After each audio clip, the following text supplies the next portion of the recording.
Michael, I wonder if you could share with us a little bit about the genesis of the project and what inspired this story.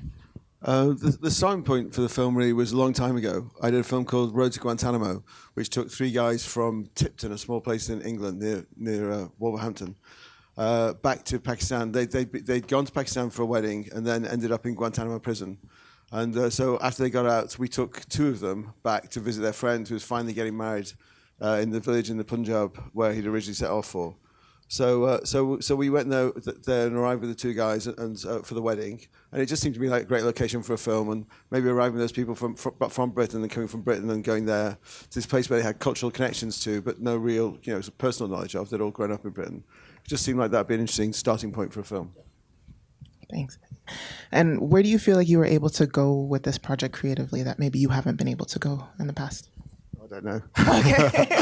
I don't know. I mean, it was really enjoyable to do. So it's sort of a very simple story. It's a very short script, a short story. And the idea was, that it starts with kind of question about Dev's character, like who is he, why is he going there, what's he doing, what's he up to, is he good, is he bad, what's his motives are. And that by the end of the film, it's sort of the focus has kind of shifted really to Radhika's character, like what's she doing? Is she? Do you trust her? Is she falling in love? Is she not falling in love? Is she trying to escape? And at the end, you start with Radhika's character being very powerless, being sort of physically and emotionally as well. And by the end, she's the kind of powerful character. And she's the one who wants to go off and be independent, and that's the most important thing for her. And can you talk about the casting and why Dev and Radhika for these roles? Well, it's obviously it's two people, so you have to have two people who you feel you're going to want to watch for 90 minutes. And especially Dev's character, you don't find anything. Deliberately, we didn't want to have any backstory at all. I thought his character should be very contained, so he doesn't give anything away to Radhika's character, which is one of the reasons why in the end I think they're separate, because he refuses to kind of open up, refuses to share anything about his life. And so just wanted to have someone on screen that had a kind of presence on screen, a powerful presence, someone that you wanted to watch. I think Dev's a great actor, and there's also kind of over the years he's gone from being the sort of the young. I started watching him when he was on British TV a good 10 years ago or more. He's kind of really grown up and matured and become kind of better and better, more and more powerful presence. And so I wrote to Dev, sent him the script, and fortunately Dev really liked it. And then Dev became a producer because he said he had a gap, he wanted to make it, and he had a gap coming up very shortly. So 3 weeks after we sent Dev the script, he'd raised the money for the film and we were in pre-production. And then with Radhika, I'd met Radhika through an Indian director called Vasan Bala, who's actually got a film here at the festival tonight, I think. And he was a friend. I worked with him before on a film, and he said that she was great, and it turned out he was right.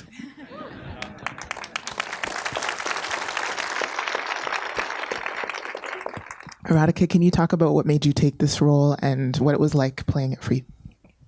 It was a no-brainer, really. I mean, I've been wanting to work with Michael for a very long time. I've seen so many of his films, and we met for another film, basically, and then this script came about, and I really loved the script. I think it's so precise, perfect. It's so minimal.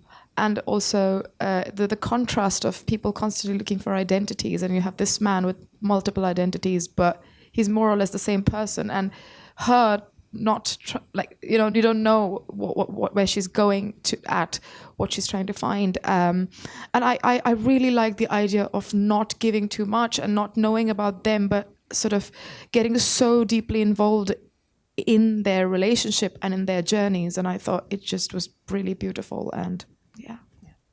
Thank you. We have time for some questions from the audience. Right here in the black sweater, go ahead. Yeah, I'm just wondering if there were any alternative endings in your mind when you were writing. The question is whether there were any alternative endings in mind when Michael was writing this. I always wanted her to go off. So in the broader sense, no. I kind of feel like that I want it to be that we, as I said before, we start with him, we end with her, and she is strong enough, wants to go off by herself. I think to be honest, we at one point in the edit we had a little bit more of Radhika's journey, away to sort of clarify that we're now with her, traveling with her by herself through India. To be clear that the focus has shifted that way, but everyone told me it was already too long enough and we should take it out.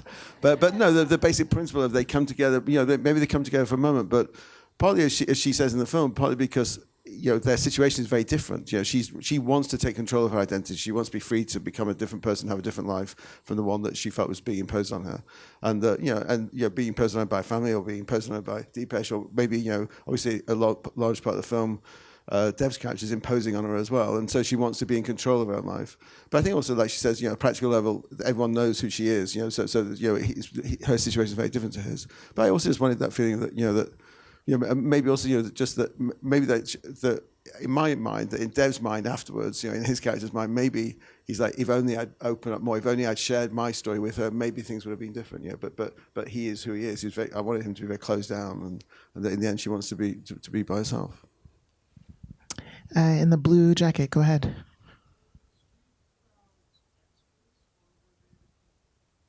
So the question is about the street crowds in the film and whether they were extras or well, people. extras are people.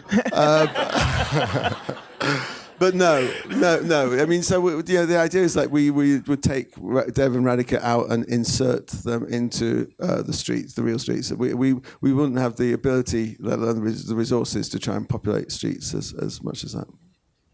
One of the great things about India is as soon as you go out, you're hit by this kind of amazing energy, noise, this sort of life and color. And we wanted to try and a lot of the film obviously is just the two of them. So we wanted to have, we keep being aware of the fact that these two people are traveling through this vast kind of very heavily populated country. And so even when we're filming, say, in the hotel bedrooms, which obviously, kind of visually controlled, but they were the real bedrooms on the edge of the street. So we were very aware of the noise and the presence of the street around us, even when we're inside. Down here in the front, go ahead. I've seen you in like 3 different TV shows and like 2 different movies in the past month. So you're everywhere. But what is it like working in the Indian environment and then working in a Western film environment? So the question is about the difference between working in an Indian environment and a Western film environment. I think working on a Michael's film is just completely different than working in Indian or Western environment. He has his own process, and I have never worked like that before. And I cannot tell you how much I enjoyed working with him. It's just so no frills, no nonsense, and he just is so focused about the work. And the journey that you see, we took those journeys. We sat in those buses and those trains, and for that 2-minute train sequence, we did do the 8-hour, more than 8-hour train journey. You know what I mean? So we actually did that, and we were a part of every frame that you see, like literally. And also he, there are no makeup artists coming and constantly touching you up or anything. You're on your own in your own head, and you're just there, and he's filming you, and he's trying to take those small bits and pieces from you that sometimes you're not even aware of. And it's 8 hours straight. Oh my God, it was great. It was so focused, and it literally felt like we were on a journey. It did feel like the experience mattered more than anything. Yeah. Go ahead in the front. If the actors could share in terms of what kind of a prep work did you guys do? It would be also great to hear from Dave as well. It was a very intense role. The question is about the prep work that Radhika did and To tell you very honestly, the prep was just sort of thinking about the character subconsciously and trying to talk to Michael about it. But Dev and I didn't know each other before we started shooting. So when we started shooting, we actually didn't know each other, which helped, I think. And we sort of figured out our characters, each other, and Michael, and the journeys as we went along. And that, I think, shows that sort of helped. I personally feel I mean I'm not British, so I had to work a little bit on that, which is very hard. But but apart from that, I think it was just learning. And I do remember Michael's. The only thing he kept telling me was strength, like strong. This girl is extraordinarily strong, and I didn't quite comprehend how strong he wanted her to be till almost very end of the film, when we sort of reached that part of the film. And I think. His idea, I think I fathomed it much later during the shoot, and wasn't something that I could come up with just by prep or doing something. So I think it is sort of a experiential sort of everything with him. We have time for about 2 more questions. So down here in the middle, go ahead.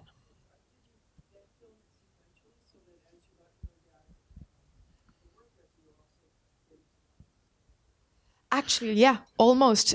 We shot it chronologically. We started up north, and then we ended in Goa. Yeah, I mean, it's always nice to shoot sequentially. It's very hard to persuade the sort of finance productions element to do that. But the good thing about a road movie is it really forces you to do that because it's a long way from one location to another. So you basically have to start at the beginning and end at the end. Last question. Up in the balcony, go ahead.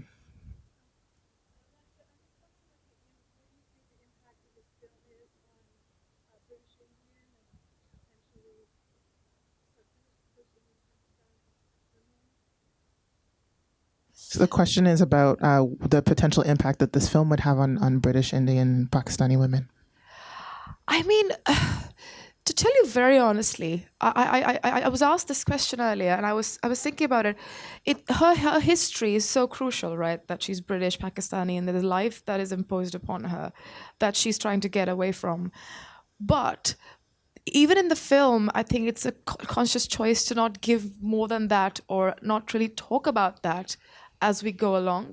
And I think that's because at the end of the day, for me, I don't think it matters where they're from or what kind of situation are they stuck in. What matters is they are stuck, they're fighting for freedom and identity and sort of trying to make a space for themselves where they can grow. And so I think for me, it's very universal. So I think the impact that this would have is on just people in general. Everyone's struggling, trying to make those horrible decisions that we struggle so much to make. Difficult, I meant. I mean, they are imposed upon us anyway, so she's the one who sort of takes it ahead. But what I really like about her character is that she's never a victim. She's going through so many difficult situations, but never is she not doing things on her own terms, sort of. And I think that is something to really take away from her, maybe. That's a wonderful note to end on. Thank you so much, Michael and Radhika, for joining us. Yeah. Please remember to vote, tiff.net/vote. Thanks so much.